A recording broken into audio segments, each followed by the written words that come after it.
sambil jalan aja ya. Bismillahirrahmanirrahim. Assalamualaikum warahmatullahi wabarakatuh. Selamat sore dan salam sejahtera buat kita semua. Kita sambil jalan. Saya coba share materinya dulu.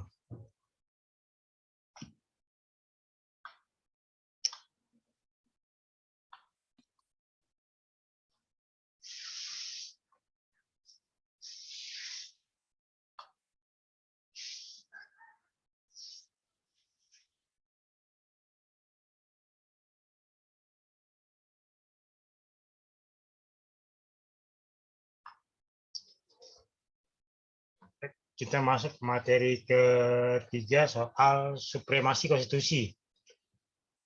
Supremasi konstitusi ini salah satu bagian dari bagaimana konstitusi itu dilaksanakan sesuai dengan maksud, tujuan, dan cita-cita sebuah negara. Jadi supremasi konstitusi ini terkait dengan bagaimana konstitusi itu dalam pelaksanaannya. Jadi konstitusi pada hakikatnya harus dianggap sebagai sebuah kontrak sosial. Kenapa dia disebut sebagai sebuah kontrak sosial? Karena dia berlahir dari sebuah tatanan pergaulan masyarakat atau manusia di suatu negara yang kemudian bersama-sama sepakat untuk membuat sebuah sistem yang di dalamnya itu yang kemudian yang kita kenal dengan nama sistem bernegara, sistem bertata negara, sistem berpergaulan secara kenegaraan. Maka disitulah sistem konstitusi itu dianggap sebagai sebuah kontrak antara pemerintah dengan siapapun yang diperintah. Dalam konstitusi ini bahwa tatanan kekuasaan haruslah bersumber dari sendi atas persetujuan rakyat, bukan lahir dari kepentingan elit politik, lahir dari kepentingan elit penguasa negara. Gitu. Jadi konstitusi itu adalah bentuk atau sifat paling sederhana dari keinginan masyarakat yang diperintah.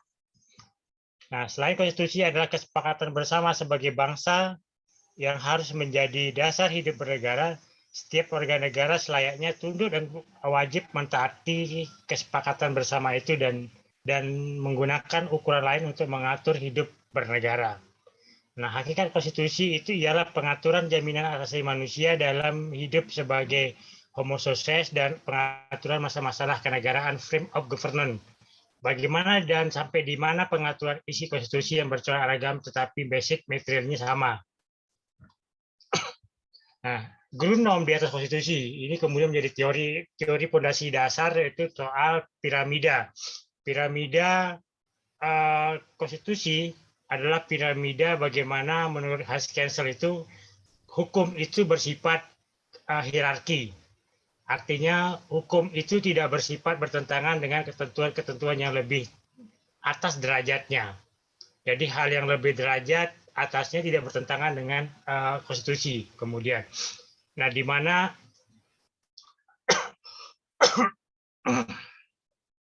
urutannya adalah sebagai berikut. Yang paling bawah yang kita kenal adalah putusan badan peradilan. Jadi putusan badan peradilan itu adalah serangkaian putusan berdasarkan hasil pengujian dari majelis hakim terhadap sebuah fakta hukum dan sebuah hukum. Jadi yang diuji adalah dua, fakta hukum dan hukumnya kemudian yang dipenguji. Nah, itulah putusan hakim. Jadi fakta hukum dari putusan hakim itu yang kemudian melahirkan putusan, atau hukum yang diuji oleh hakim itu yang kemudian melahirkan putusan. Kalau hukum yang diuji maka sering disebut dengan judicial review. Bagaimana mereview atau menguji sebuah peraturan perundang-undangan untuk melahirkan hukum-hukum baru. Nah, kalau putusan yang lahir berdasarkan fakta hukum, maka dia lahir dari sebuah rasio descendi, istilahnya dalam ilmu logika hukum. Rasio descendi ini adalah bagaimana hukum itu bersandar pada kepentingan keadilan hukum dalam masyarakat. Makanya di dalam hukum kekuasaan kehakiman, hakim dalam memutus suatu perkara itu berdasarkan rasa keadilan masyarakat, bukan berdasarkan undang-undang atau bukan berdasarkan hukum, tapi berdasarkan rasa keadilan masyarakat. Karena kenapa tidak berdasarkan hukum dan undang-undang? Karena hakim adalah bukan corong undang-undang. Hakim tidak tunduk pada sebuah undang-undang, tapi dia tunduk pada rasa keadilan masyarakat. Apakah menurut hakim rasa keadilan masyarakat ini bertentangan dengan undang-undang, maka dia memilih rasa keadilan masyarakat ketimbang harus memilih sebuah undang-undang. Yang kedua, soal undang-undang dan kebiasaan. Jadi di dalam undang-undang ada juga kebiasaan. Undang-undang sering kita pahami sebagai sebuah asas hukum. Asas hukum adalah asas untuk melihat apakah aturan-aturan sebuah undang-undang di bawahnya itu bertentangan dengan aturan yang di atasnya. Atau aturan sebuah undang-undang yang di bawah terjadi pertentangan kemudian terkait dengan undang-undang yang sama atau undang-undang yang kemudian yang satu dengan yang lainnya terjadi pertentangan. Yang ketiga adalah konstitusi. Nah, konstitusi ini yang kemudian dimaksud bahwa dia adalah tatanan yang berisi sebuah nilai. Nilai-nilai yang terkandung di dalam konstitusi tersebut adalah maaf. Kalau di dalam undang-undang dan kebiasaan itu sering disebut dengan norma. Kalau konstitusi disebut dengan asas, kalau grundnorm kemudian nilai. Nah, itu maksud saya. Kalau putusan pengadilan lebih banyak kepada sebuah doktrin.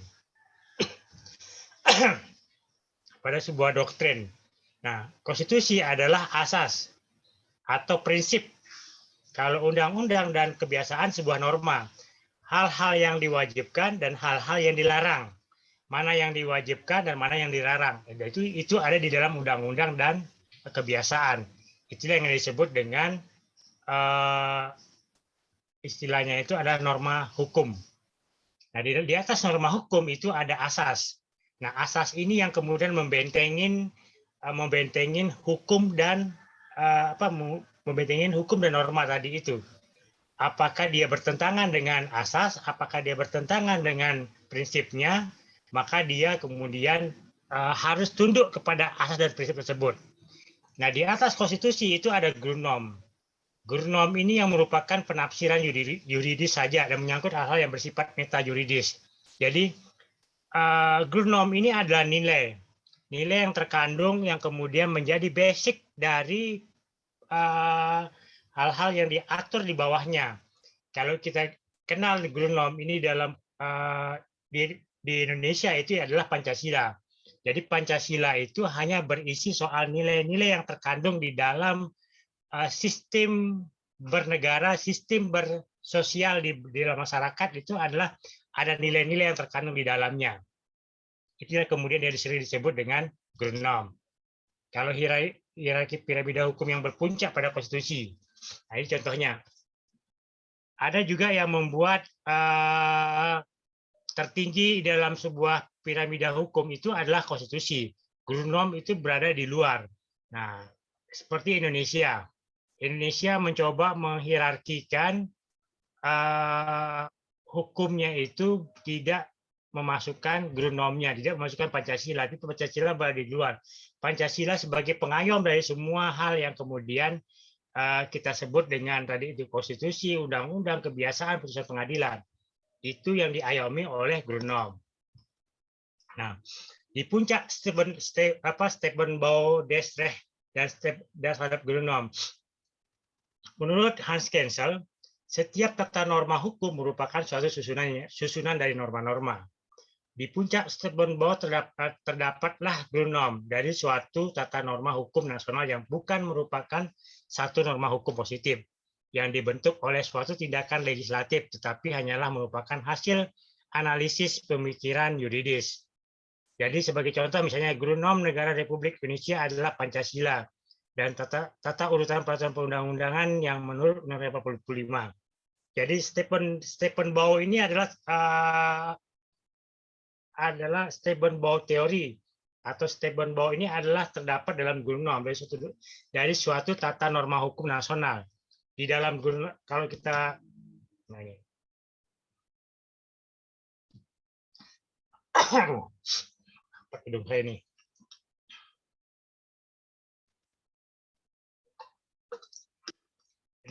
Jadi maksud dari Hans-Kessel itu setiap tata norma hukum itu merupakan susunan-susunan norma-norma. Jadi semua tatanan hukum itu terdiri dari semua norma-norma. Nah, di puncaknya itu terdapat Steubenbauer.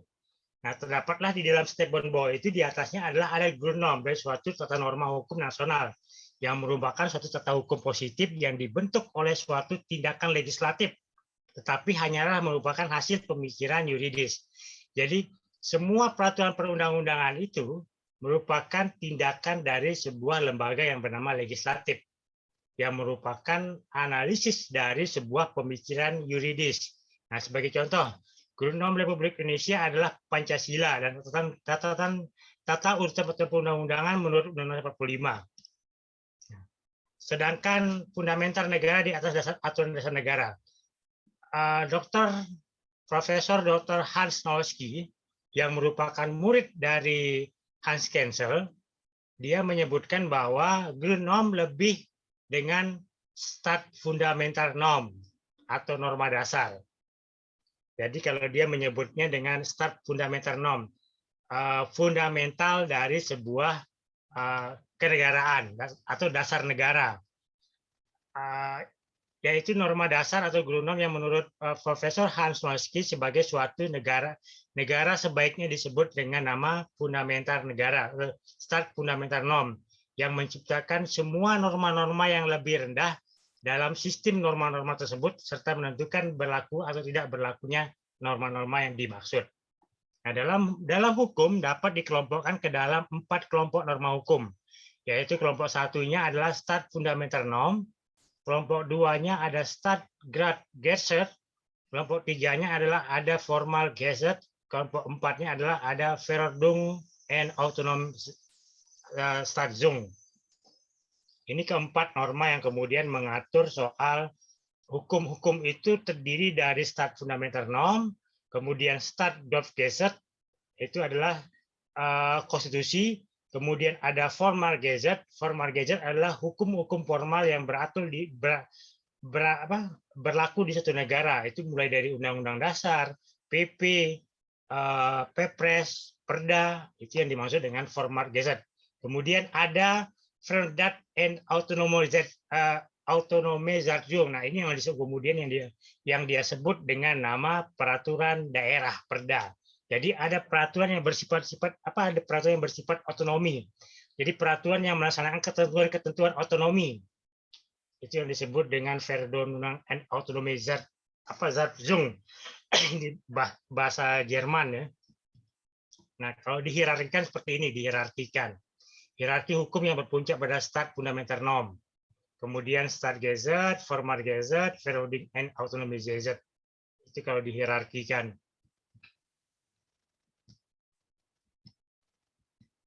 Kalau dia di luar sistem, atau di luar dari norma tersebut, jadi hierarki piramida hukum yang berpuncak pada stat Gesetz.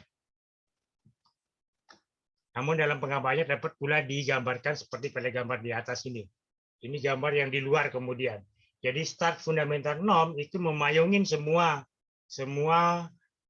ketiga hukum tadi itu, hukum stat ground Gesetz, formal Gesetz sampai ke Verordnung and Autonomy.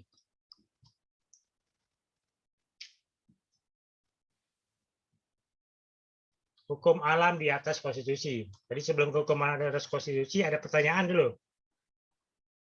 Silakan.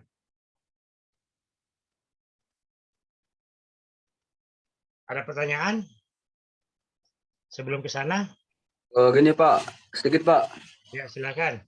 Berarti kalau konstitusi itu kita artikan sebagai prinsip atau asas dasar lah kira-kira begitu. Kalau undang-undang itu ya norma, ada sanksi, ada perintah di sana. Ya. Nah, perbedaan antara konstitusi sama undang-undang ini, kira-kira konstitusi itu bisa nggak dirubah gitu kalau tidak sesuai dengan pelaksanaannya kira-kira begitu? Konstitusi itu pada prinsipnya itu hanya berisi soal asas kemudian. Jadi asas itu adalah hal-hal yang membentengin dari pembelakuan sebuah norma. Norma tidak boleh kemudian bertentangan dengan konstitusi. Makanya kemudian dalam pengujiannya itu kita kenal dengan adanya judicial review. Judicial review yang dilakukan oleh Mahkamah Konstitusi kalau terkait dengan undang-undang dasar. Jadi karena konstitusi undang-undang dasar itu sebagai payung dari sebuah undang-undang. Jadi undang-undang ini yang bersifat normatif ini, ada bersifat yuridis ini, tidak boleh bertentangan dengan konstitusi karena dipayungin oleh sebuah asas kemudian di dalamnya. Asas hukum itu misalnya kita bercontoh asas perundang-undangan ya. Lex specialis derogat res generalis. Rex superior derogat res inferior. Kemudian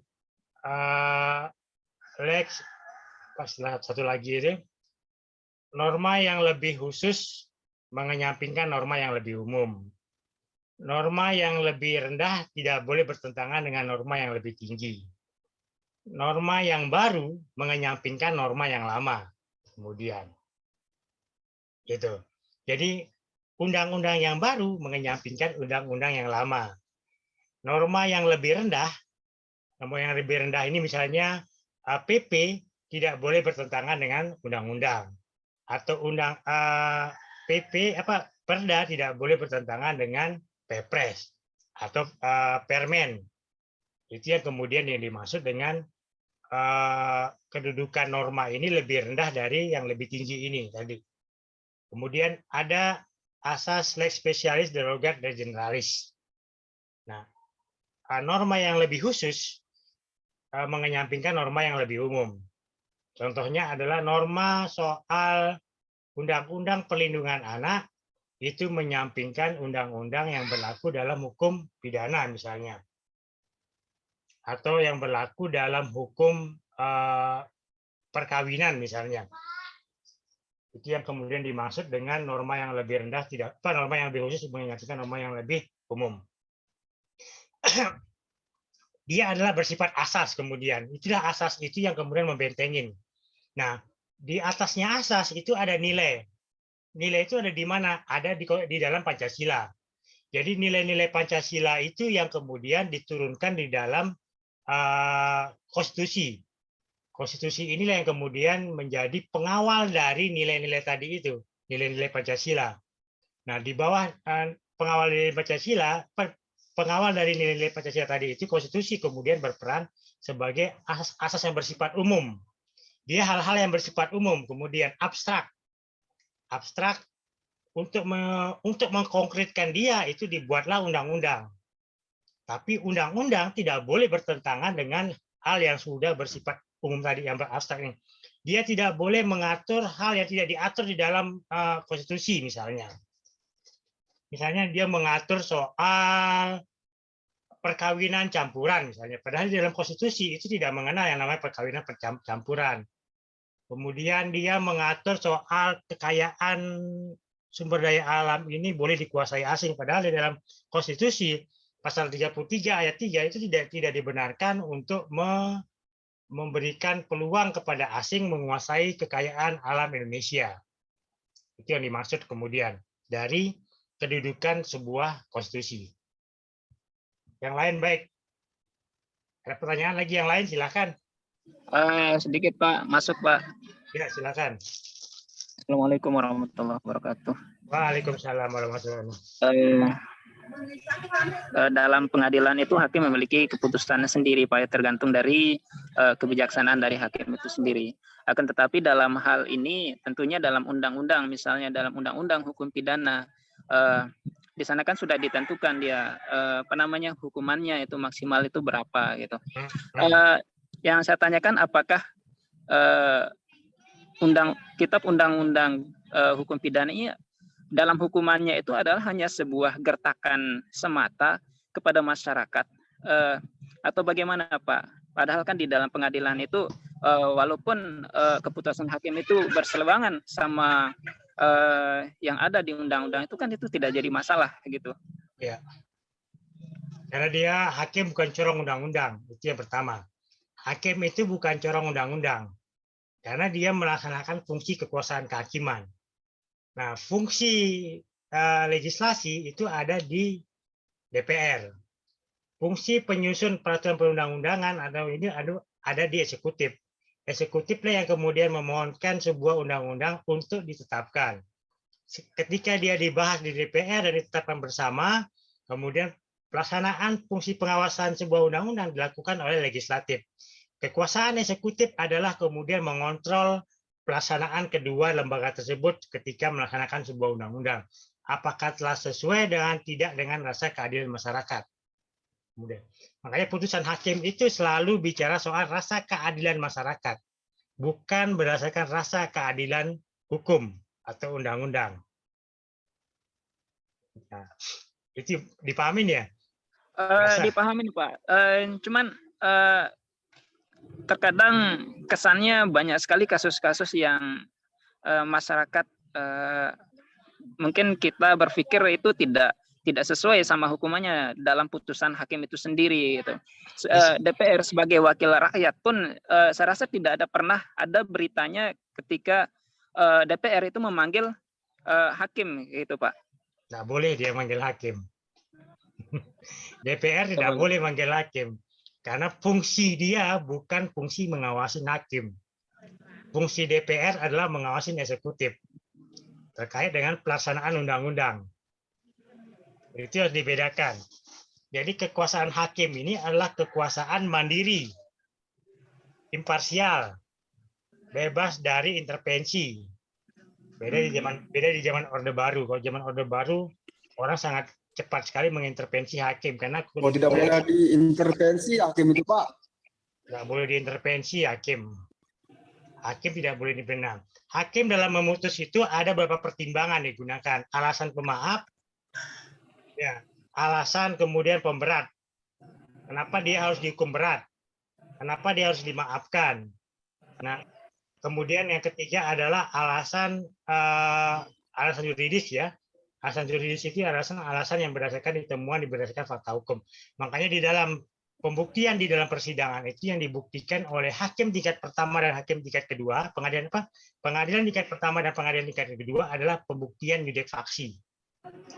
Pembuktian yudek faksi adalah pembuktian berdasarkan fakta persidangan, bukan pembuktian hukum kemudian. Pengadilan kasasi lah pengadilan yang membuktikan berdasarkan hukum, makanya pengadilan kasasi disebut dengan pengadilan yudek faksi. Yudek faksi atau yudek yuris. Putusan tingkat pertama, tingkat kedua itu yudek faksi, putusan tingkat di kasasi adalah yudek yuris. Nah, yudek faksi itu hanya ada di pengadilan tingkat pertama dan tingkat banding. Yudek yuris ada di Mahkamah Agung, puncaknya sebagai putusan kasasi. Tetapi di luar ketiga dalam putusan itu kemudian ada upaya hukum lain, ada upaya hukum luar biasa. Nah, upaya hukum luar biasa yang kita kenal hari ini adalah upaya hukum peninjauan kembali. Nah, peninjauan kembali ini menguji dua hal, menguji yudek faksi dan menguji yudek yuris. Itu perkara putusan PK istilahnya, peninjauan kembali. Selain dia menguji fakta, dia juga menguji hukumnya, apakah sudah sesuai atau tidak hukumnya putusan dari Mahkamah Agung. Di sana kelebihannya kemudian. Dipahamin ya?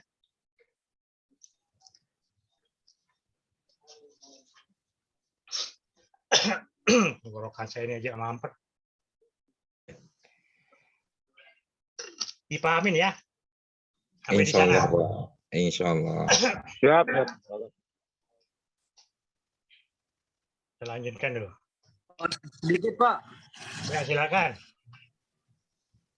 Kalau di yudituris itu atau disebut dengan kasasi itu pembuktian apa di sana Pak? Pembuktian hukumnya. Bukti hukum. Oh, ini. Tidak lagi menguji fakta. Jadi dia menguji hukum, apakah putusan hakim banding itu sudah sesuai dengan hukumnya. Apakah terjadi kesalahan penerapan hukum? Apakah ada kesalahan terjadi pelaksanaan hukumnya?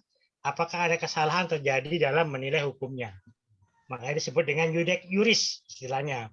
bukan lagi judek faksi, bukan lagi menguji faktanya. Makanya di kasasi itu tidak ada lagi pengajuan bukti atau saksi dan selainnya. Pengajuan bukti dan saksi itu ada di tingkat pertama dan tingkat kedua. Gitu Sedikit bertanya, Pak.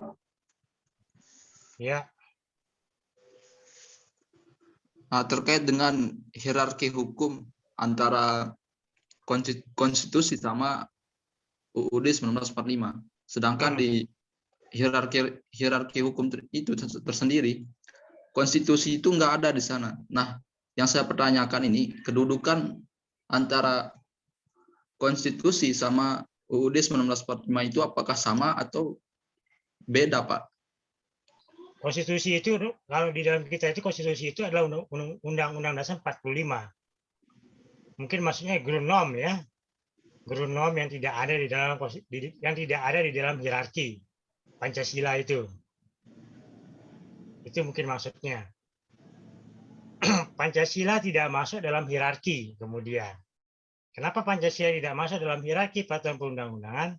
Karena Pancasila adalah sumber dari segala sumber hukum yang ada di Indonesia. Dia bukan menjadi bagian dari hierarki kemudian, tapi dia menjadi bagian sebuah dari nilai-nilai hukum yang harus dipegang teguh dan dijalankan dalam bentuk misalnya dalam dalam pelaksanaan hierarki peraturan perundang-undangan. Tapi dia harus tertulis kemudian sifatnya, tidak kemudian bersifat ngambang atau blank. Di situ ininya. Perbedaannya dengan yang konstitusi sebagai Undang-Undang Dasar 45 dengan Grundnorm adalah Pancasila dengan nilai hukum. Lanjut ke hukum alam di atas konstitusi. Jadi pendapat Profesor Hans Kensel yang menempatkan norma dasar atau Grundnorm di atas konstitusi berbeda dengan pendapat Profesor Kenneth C. Ware yang menempatkan hukum alam natural law di atas konstitusi. Kenapa hukum natural law di atas konstitusi? Ia berpendapat bahwa suatu konstitusi mengikat sejauh ia sesuai dengan hukum alam. Tidak pula suatu pemerintahan atau warga negara dapat mengabaikan otoritas suatu konstitusi kecuali sejauh tindakan itu dapat dibenarkan oleh hukum alam. Inilah sebenarnya yang lebih tinggi dari konstitusi. Hukum alam di dalam negara kita itu lebih dikenal dengan nama kitab suci. Jadi kitab suci adalah sumber hukum tertinggi kemudian. Hukum tertinggi yang menjadi pondasi atau dasar diterapkannya sebuah konstitusi. Jadi apa istilahnya? Jadi kitab suci itu kemudian yang di dalamnya adalah ada aturan-aturan yang kemudian yang wajib harus dinormalkan untuk dapat dilaksanakan sebagai sebuah prinsip dasar atau nilai dasar dari sebuah konstitusi. Sebentar dulu. Ini anak saya ini dia naik, entah dia mau ngapain. Santai aja Pak dosen. Bentar dulu.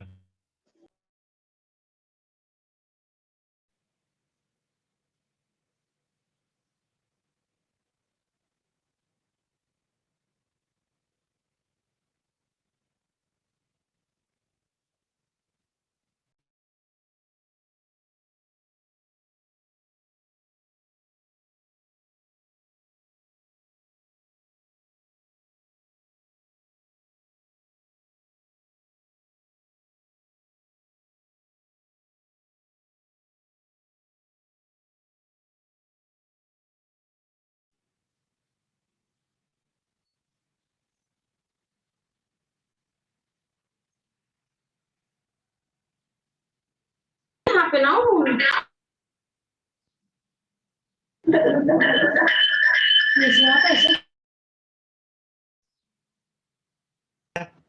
Haji, Kita lanjutkan.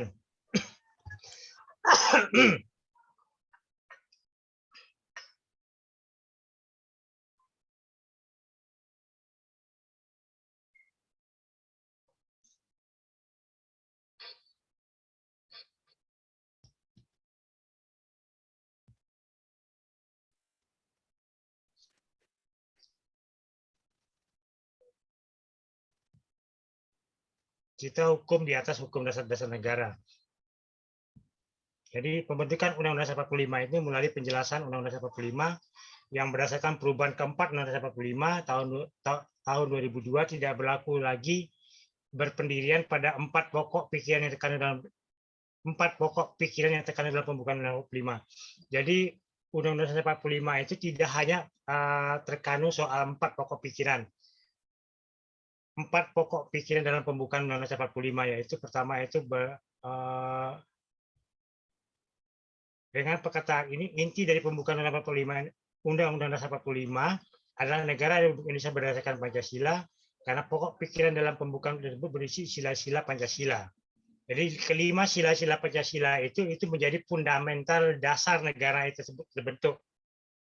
Dan selain dari 4 pokok pikiran terkandung dalam pembukaan Undang-Undang 45, 4 pokok pikiran ini yang menjadi tujuan orang bernegara.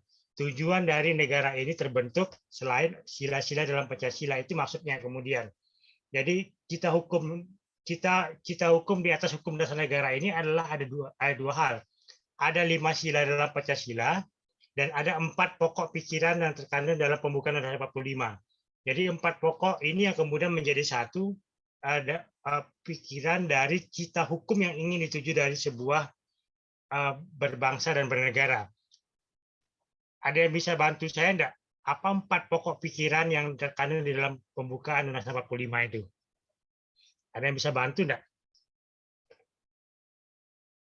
Apa yang dimaksud dengan 4 pokok pikiran tujuan bernegara ini?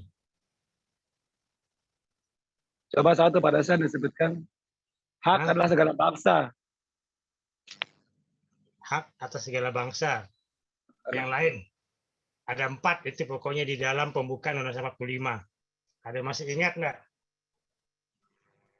Kemerdekaan adalah hak segala bangsa, Mas pada saya. Kemerdekaan adalah hak segala bangsa. Kemerdekaan adalah hak segala bangsa. Terus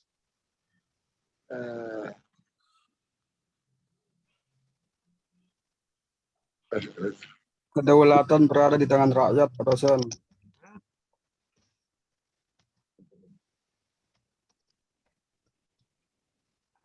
apa? Ada yang masih ingat? 4 itu cita-cita pokok. Karena keempat itu yang kemudian nanti menjadi dasar tujuan orang bernegara. Tujuan kita kemudian untuk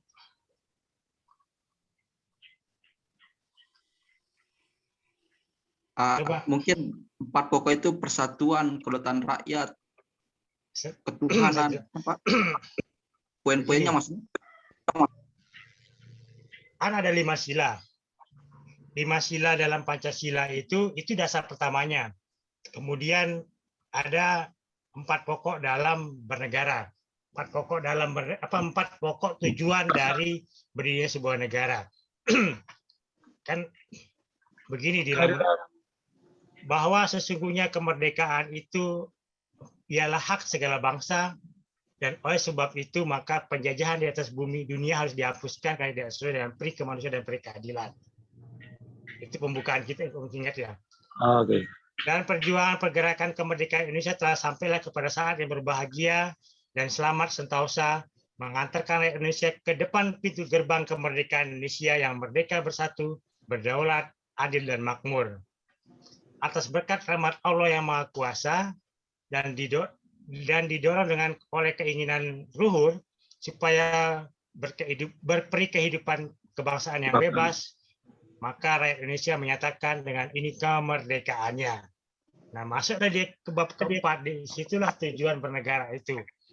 Kemudian daripada itu, untuk membentuk suatu pemerintahan Indonesia yang melindungi segenap bangsa Indonesia dan seluruh tumpah darah Indonesia untuk menunjukkan kesejahteraan umum, mencerdaskan kehidupan bangsa, dan ikut melaksanakan keterpilihan dunia berdasarkan kemerdekaan, perdamaian abadi, dan keadilan sosial, maka disusunlah kemerdekaan bangsa Indonesia ini dalam suatu undang-undang dasar yang berbentuk suatu susunan negara Republik Indonesia yang berketuhanan rakyat, yang berketuhanan rakyat dengan berdasarkan pada Tuhan Yang Maha Esa, kemanusiaan yang adil dan beradab, persatuan Indonesia, dan kerakyatan yang dipimpin oleh hikmat bijaksana dalam penguasaan serta mewujudkan suatu keadilan sosial bagi seluruh Indonesia.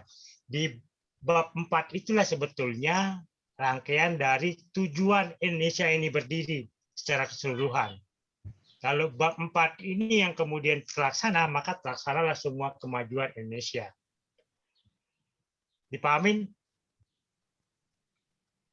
Ya, Pak Oh, Dasar. Pak. Oh, salah, Pak. Pahamin yang maksudnya tadi itu. Jadi ada di situ itu kan di bab 4 itu ada tujuan pertama, tujuan bernegara, tujuan republik ini dibentuk.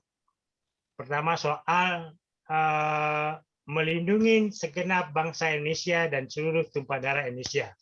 Disitulah berlaku asas yang dikatakan yang sering kita dengar itu, keselamatan suatu negara adalah hak yang harus menjadi hukum tertinggi. Jadi keselamatan warga negara itu menjadi hukum yang tertinggi. Kita dengar selama COVID itu kan selalu didengung-dengungkan itu. Nah, itu yang pertama, soal melindungi segenap bangsa Indonesia dan seluruh tumpah darah Indonesia. Yang kedua adalah kesejahteraan umum untuk bangsa Indonesia. Di situ yang kita kenal dengan nama welfare state, negara kesejahteraan. Yang ketiga, mencerdaskan kehidupan bangsa. Di situ yang kemudian yang kita kenal dengan nama setiap warga negara wajib mengenyam pendidikan. Yang keempat adalah melaksanakan ketertiban dunia dan perdamaian dan kemerdekaan, perdamaian abadi dan keadilan sosial. Maka disitulah Indonesia berperan untuk dalam setiap perang yang terjadi untuk menciptakan perdamaian abadi dan tidak ikut terlibat dalam soal bagaimana mendukung atau tidak mendukung, tapi menciptakan perdamaian itu inti utamanya. Dipahamin kan ya?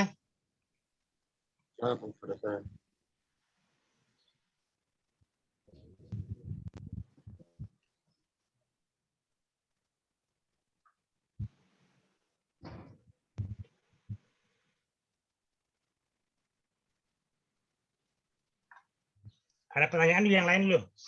Tenggorokan saya agak. Pak dosen, kalau kita ngomongin masalah yang tadi itu kan tujuan pokok kita bernegara itu salah satunya adalah mensejahterakan rakyat. Tapi dalam artian yang sekarang yang bisa kita lihat yang di saat ini sekarang, saya rasa saya melihat banyak amburadul sekali dalam masyarakat gitu. Yang saya melihat di sini dalam kesejahteraan itu adalah bagaimana masyarakat ini bisa mencukupi kebutuhannya kayak gitu. Yang kita lihat sekarang kita masih tanda tanya besar kayak gitu. Bagaimana minyak goreng ini tidak bisa dihandle sama pemerintah itu sendiri.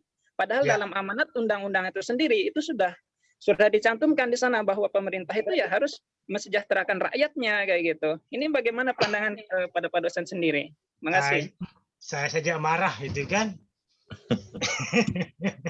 Saya saja marah dari kemarin ini saya bilang ini Assalamualaikum Pak dosen, maaf mengganggu. Ya, ini republik apa ini saya bilang. Kita ini sebagai negara sawit terbesar. Assalamualaikum Pak dekan. Waalaikumsalam.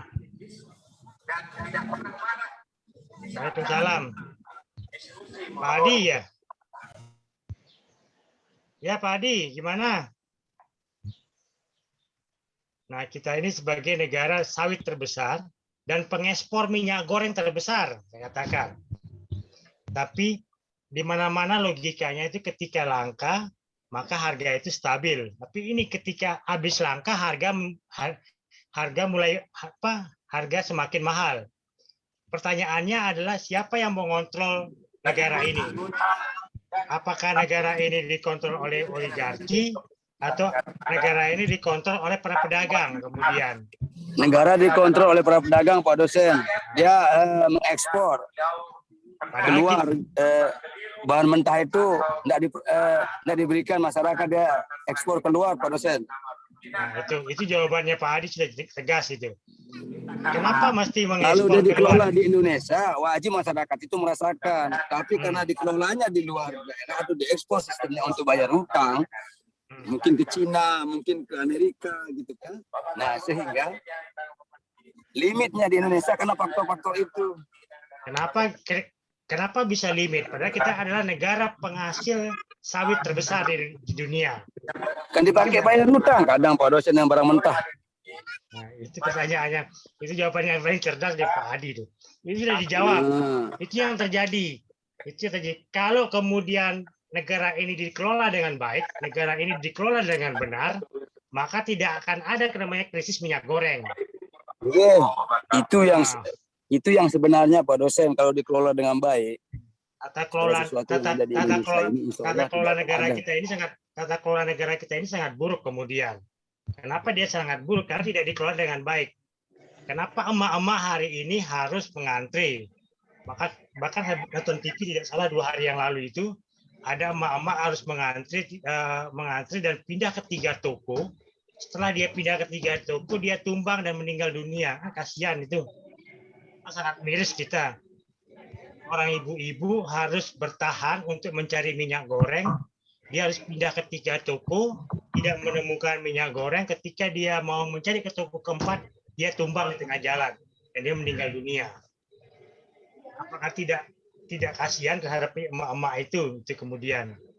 Yang saya katakan bahwa kita ini cara mengelola negaranya itu sudah tidak baik. Tata kelola negara ini sudah sangat buruk, saya katakan. Kalau dia baik, tidak akan seperti ini negara ini. Makanya oleh karena itu bahwa undang-undang dasar itu harus mengandung isi yang mewajibkan pemerintah dan lain-lain penyelenggara negara untuk memelihara budi pekerti kemanusiaan yang luhur dan memegang teguh setiap yang luhur.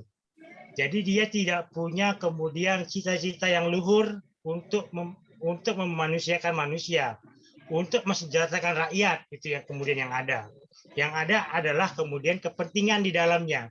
Ketika terjadi kepentingan di dalamnya, maka rakyat akan diabaikan, pasti akan diabaikan. Karena yang akan disejahterakan adalah persoalan personal dari pemilik negara itu atau pejabat negara itu.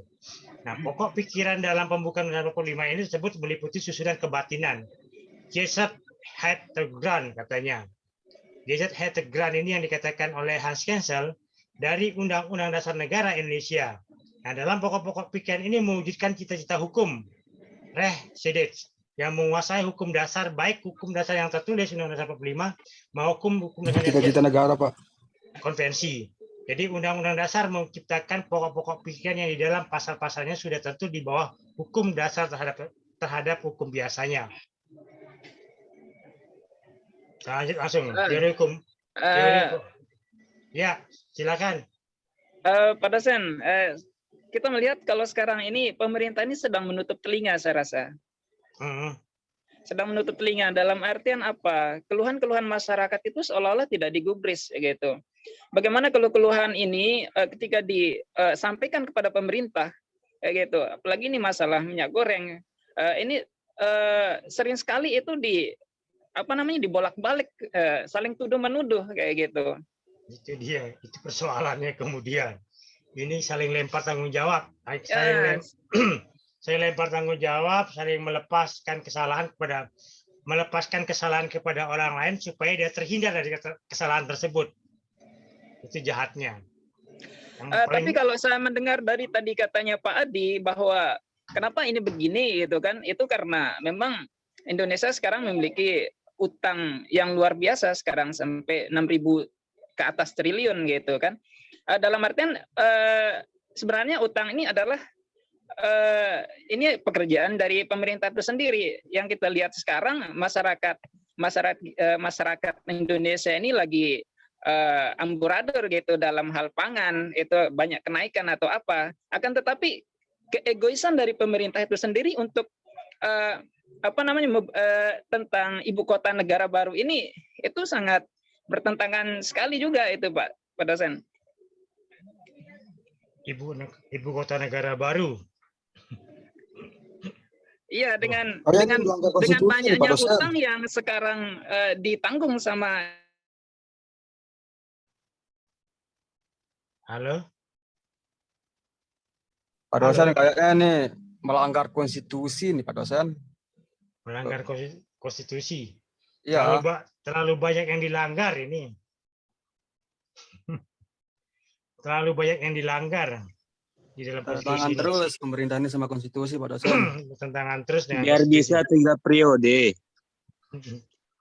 Nggak bisa sih 3 periode kalau begini, Ja. Kan itu maunya. Dia masih berpikir pusing itu 3 periode. Mau 3 periode itu harus ada amandemen, harus ada perubahan konstitusi atau dekret.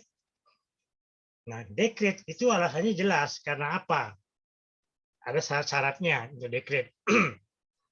Saya lanjut dulu ya.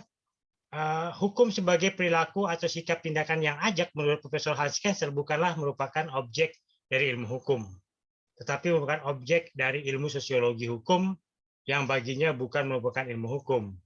Nah, itu perdebatan. Kalau orang-orang menganut teori hukum murni, hukum yang ada di luar dari studi ilmu hukum itu adalah hukum yang bersifat normatif, itu adalah teori dari sebuah hukum yang bersifat murni. Tapi kalau dia berada di luar itu bukan dianggap sebagai sebuah ilmu hukum. Makanya ilmu hukum itu sering disebut dengan ilmu sui generis. Sui generis itu di dalam kajiannya adalah ada hal-hal yang bersifat normatif, norma-norma hukum yang diatur yang kemudian dikaji. Yang itu yang tidak ada di ilmu hukum, bukan ilmu hukum, di ilmu lainnya. Hanya ilmu hukum yang mengkaji soal hal-hal yang bersifat normatif. Nah, pada ilmu hukum tradisional sebagaimana dikembangkan selama abad ke-19 dan ke-20 menunjukkan secara jelas betapa jauhnya ilmu hukum tersebut bergeser dari postulat kemurnian. Secara tidak kritis ilmu hukum telah dicampur dengan unsur-unsur psikologi, sosiologi, etika, dan teori politik. Disitulah penolakan para sarjana ilmu hukum murni. Dia tidak mau ilmu hukum itu dimasukkan soal psikologi, sosiologi, etika, dan teori politik.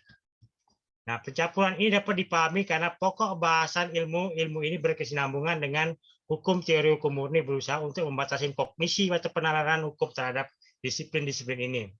Alasan ini memisahkan ilmu hukum dengan yang di lainnya agar terhindar dari pencampuran tidak kritis disiplin-disiplin yang berbeda dan dapat menggabungkan inti dari ilmu hukum.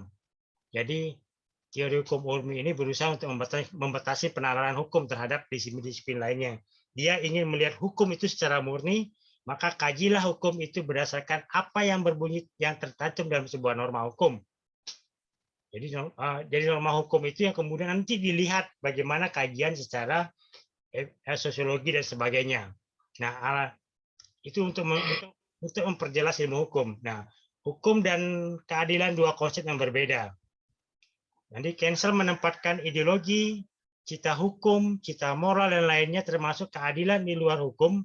Menurutnya hukum dalam keadilan adalah pemahaman dan konsep-konsep yang berbeda. Jadi law and justice are two different concepts. Hukum merupakan perilaku yang ajak. Profesor Dr. J. Appledron yang menyatakan bahwa bagi kalangan hukum yang secara tidak langsung terlihat dalam proses hukum took over, hukum merupakan perilaku atau sikap yang tidak ajak, maka Hans Kensel hanya mampu melihat hukum sebagai kaidah yang dijadikan objek ilmu hukum. Jadi hukum itu hanya sebuah kaidah. Kaidah dalam artian cara atau tata cara berperilaku yang baik. Tata cara berperilaku yang sopan santun, berbahasa yang sopan, kemudian bagaimana pergaulan hidup di dalam masyarakat secara baik. Nah, itu yang disebut dengan berperilaku secara ajak, itu yang dikatakan oleh Hans Kensel. Jadi dia melihat hukum itu seperti itu, tidak kemudian melihat hukum itu keluar lebih jauh. Suyudin Ali mengatakan di dalam susunan tata negara, Undang-Undang Dasar menjadi hukum dasar negara. Undang-Undang Dasar yang merupakan sumber dari keputusan pemerintah haruslah dapat mengikat seluruh umat. Undang-Undang Dasar adalah hukum dasar dari tingkat laku manusia tertulis. Appledron menuduhkan Undang-Undang Dasar sebagai sumber hukum negara Belanda yang pertama yang tertinggi, selain itu undang-undang dan kebiasaan. Jadi meledak dia. Supremasi undang-undang. Menurut Melia Budiarjo menegaskan bahwa adanya gagasan bahwa Undang-Undang Dasar adalah hukum tertinggi, supreme of law, yang harus ditaati baik oleh rakyat maupun oleh alat perlengkapan negara. Jadi Kensel mengajukan hierarki hukum dengan menyatakan struktur hierarki tatanan hukum negara secara umum sebagai berikut. Terlebih dahulu norma dasar, basic of norma. Konstitusi adalah tingkat tertinggi di dalam hukum nasional. Konstitusi di sini dipahami tidak dalam arti formal, tetapi dalam arti material. Dari urian di atas jelas bahwa hakikat konstitusi yang pokok adalah konstitusi sebagai bentuk kontrak sosial. Sementara itu hakikat konstitusi yang utama adalah konstitusi membatasi kekuasaan dalam negara sebagai perwujudan dari paham konstitusi atau konstitusionalisme. Hakikat konstitusi yang lain merupakan pengaturan jaminan asas asasi manusia, hukum dasar negara, serta sumber-sumber negara pertama dan tertinggi dalam tatanan hukum nasional. Jadi sampai di sini. Silakan. Saya kurang sehat. Silakan. Kalau masih ada pertanyaan kita akhiri. Itu maksudnya. Saya Presiden. Ya, Saya silakan. Presiden. Kita kembali mengenai yang tadi itu masalah hukum alam di atas konstitusi. Hukum alam yang bagaimana maksudnya pada saat itu bisa terang. Katakan konstitusi kan sudah undang-undang juga, pada saat kan hukum alam yang mana, yang bagaimana maksudnya di sini.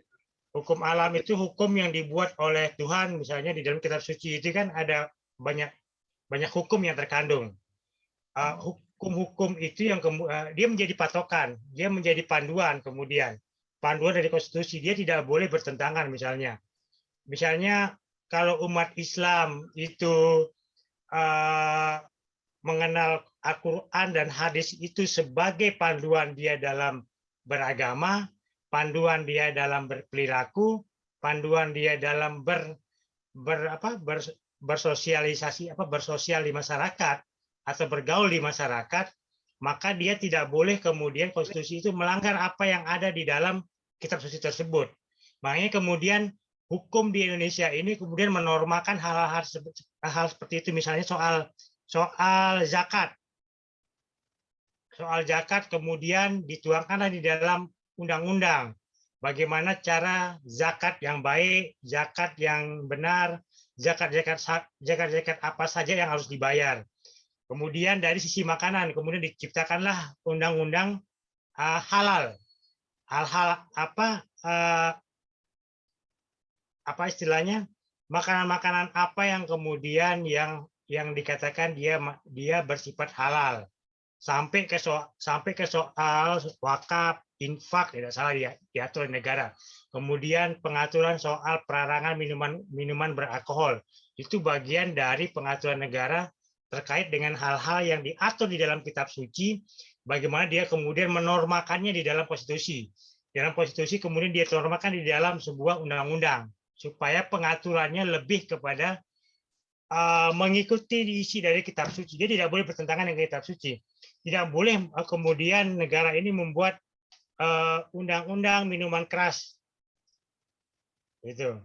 Undang-undang minuman keras, undang-undang undang-undang dia buat, nggak boleh, karena undang-undang itu dilarang di dalam kitab suci. Makanya dia kemudian menurunkan itu. Makanya ada undang-undang pornografi. Undang-undang pornografi adalah undang-undang bagian dari sebuah aturan yang diatur di dalam kitab suci. Dipahamin kan? Terima kasih Pak Presiden. Dipahamin enggak?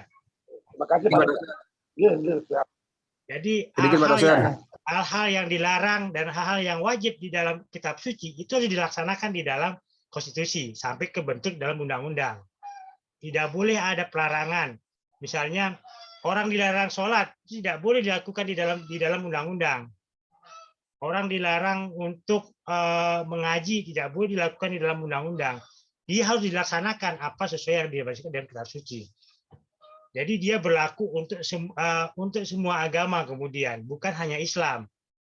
Jadi dia berlaku untuk Kristen juga, ada hal yang diaturnya, Hindu juga demikian dan sebagainya terus. Jadi di masing-masing itu ada hal pengaturan-pengaturan yang berlaku terhadap masing-masing agama. Itu konstitusi, itu nilai-nilai konstitusi. Dan nilai-nilai konstitusi itu berlaku universal. Universal dalam artian seluruh umat manusia yang ada di Indonesia itu menggunakan konstitusi itu untuk keberlakuan bersamanya. Pak Jiripai ada pertanyaan? Ikut Pak dosen.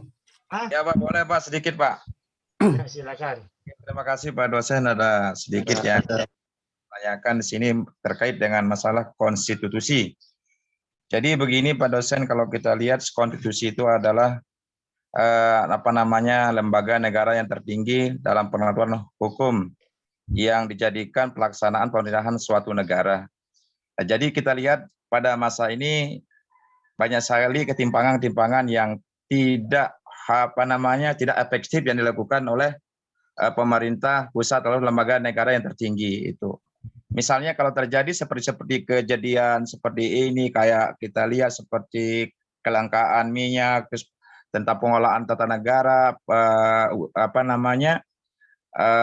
segala hal yang ada di negara ini tidak efektif yang dilakukan oleh oleh lembaga statusi atau pemerintah tertinggi begitu. Siapakah yang bertanggung jawab seperti ini Pak dosen? Cuma itu saja Pak dosen. Terima kasih. Pertanggungjawaban konstitusi. Ya. Pertanggungjawaban konstitusi itu kan ada ada pelaksana konstitusi. Pelaksana konstitusi itu adalah presiden, selaku kepala negara dan kepala pemerintahan.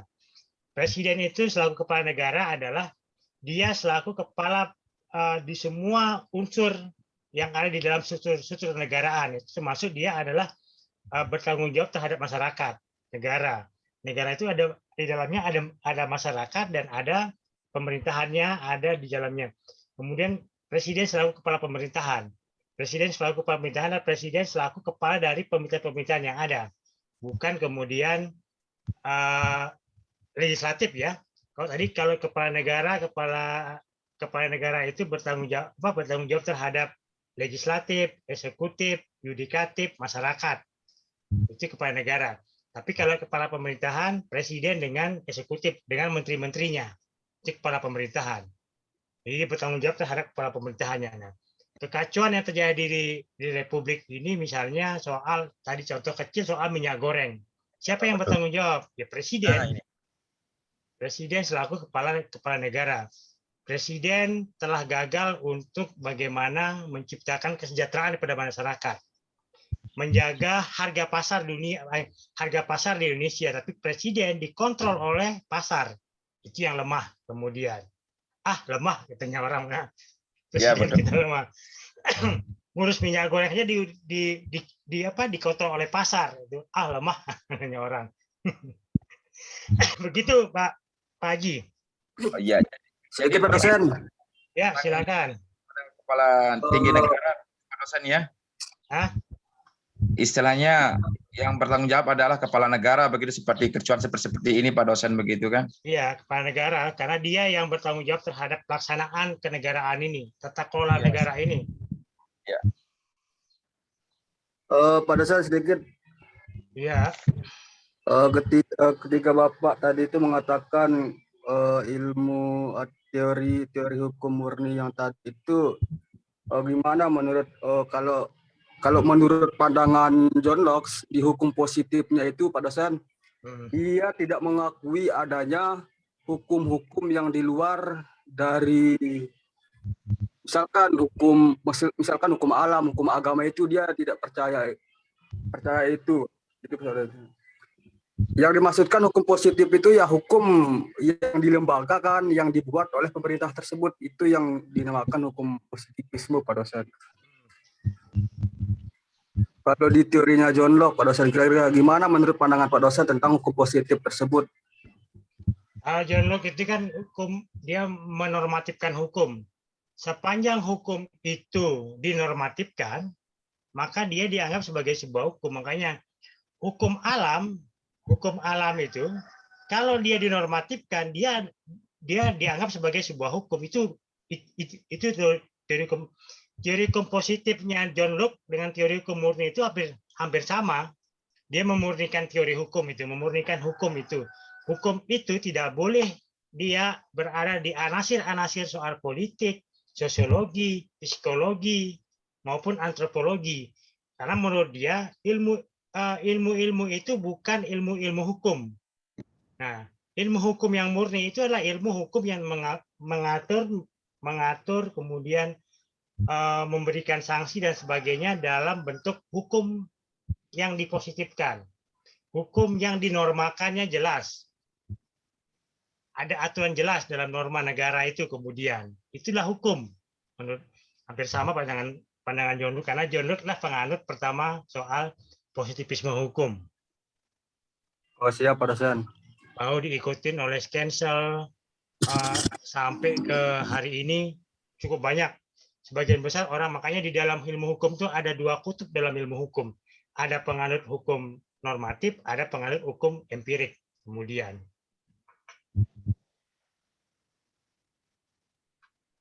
masih ada pertanyaan?